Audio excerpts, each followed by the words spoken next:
Mixamo animation with Rigify using Blender. Go to MixamoTo.com and sign in. We're going to enter the word pack as the search term. This is the most effective way to download large quantities of animation from Mixamo. Select the breakdance pack. This is useful and it's got some variety. Let's download it.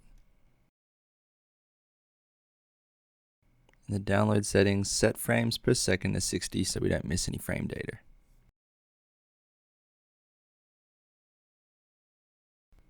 Press download, and when that's complete, extract the resulting zip file.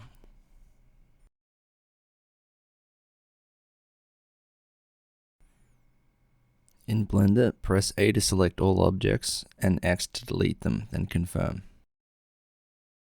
Go to File, Import FBX. Select all of our FBX data and apply automatic bone orientation and import FBX. If it takes a while, pause the video here. The Mixamo rig is selected already. Press M and select a new collection. Call it rig_Mixamo. Now this has its home.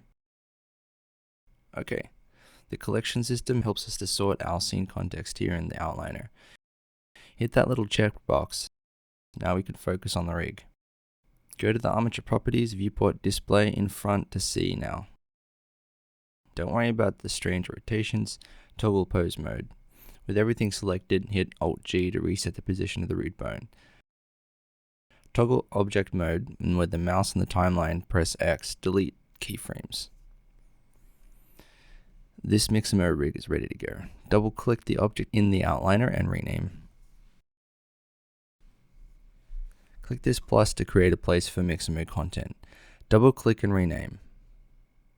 Drag all the related stuff under the Mixamo collection. Don't forget to rename the Mixamo Actions folder.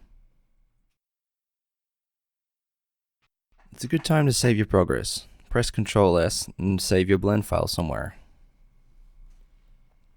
Now activate Rigify. Go to File, Preferences, Add-ons, and search for Rigify to activate.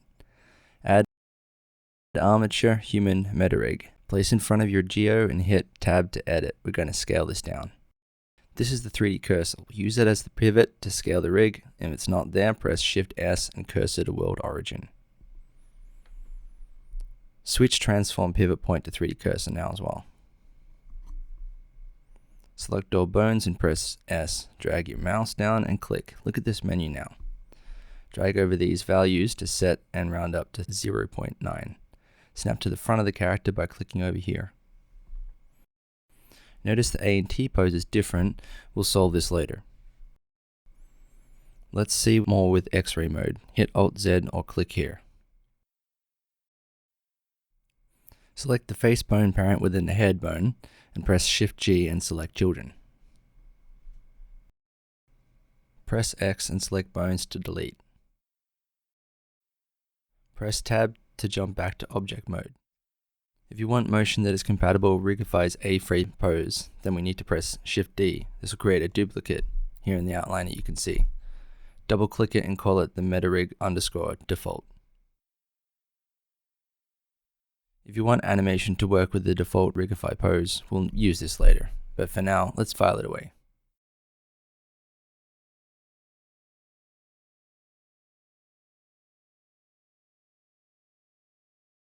Create the parent Rigify collection.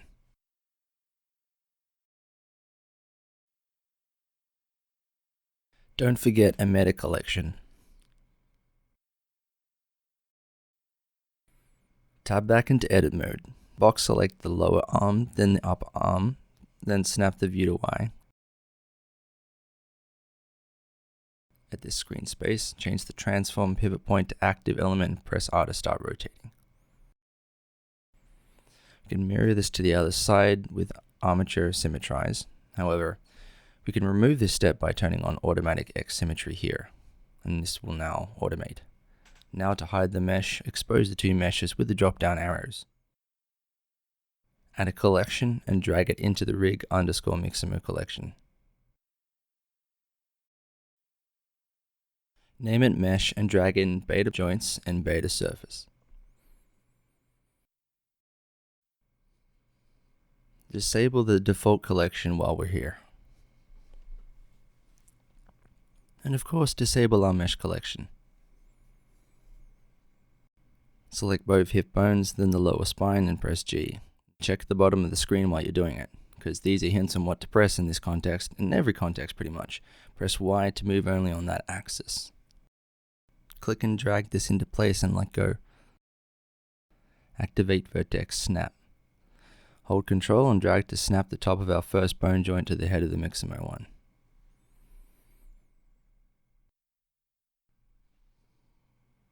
Continue this up the bone chain.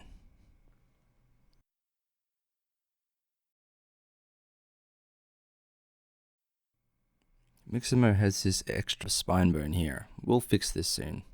For now, continue up. Box select these bones so that we can snap them into place. Snap the head of the base of this one and snap the tip of the base to this end bone. Select these two bone joints and press Shift S and cursor to selected. Select this mid bone. Shift S and selection to cursor. Let's come back to this extra spine bone now. Press F3. This is where you can find most of Blender's commands by way of search. Type in subdivide.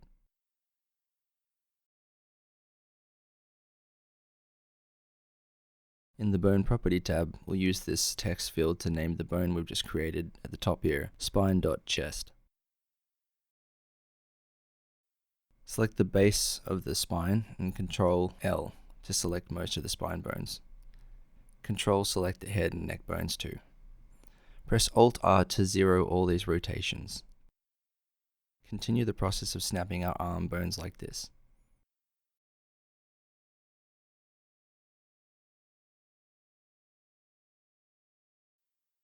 Box select the hand, snap the view to the Z axis and press G to position the hand into place.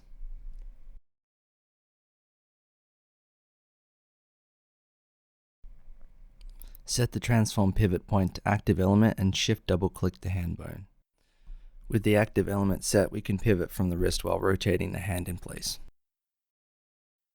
Grab and rotate it into place. Shift X, R, G, and continue snapping like before. Each digit is the same process. Select from the tip to base, rotate, grab, and then snap into place. Whereas the thumb doesn't have a metacarpal to worry about, but we'll get to that.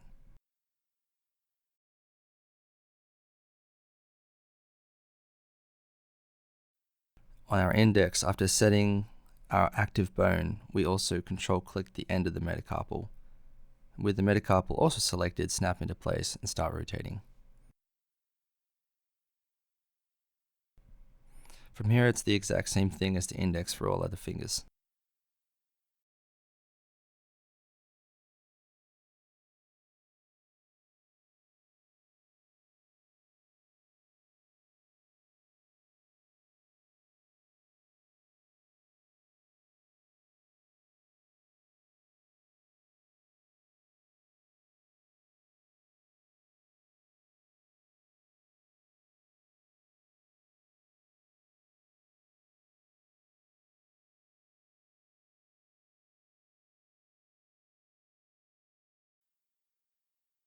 Now with the pinky, we're going to use S to size it up and match the Mixamo pinky. And as you can see here, I left my snapping until the end, but it doesn't really matter.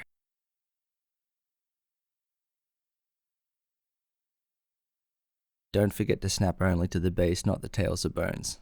This is so we can achieve maximum compatibility of animation.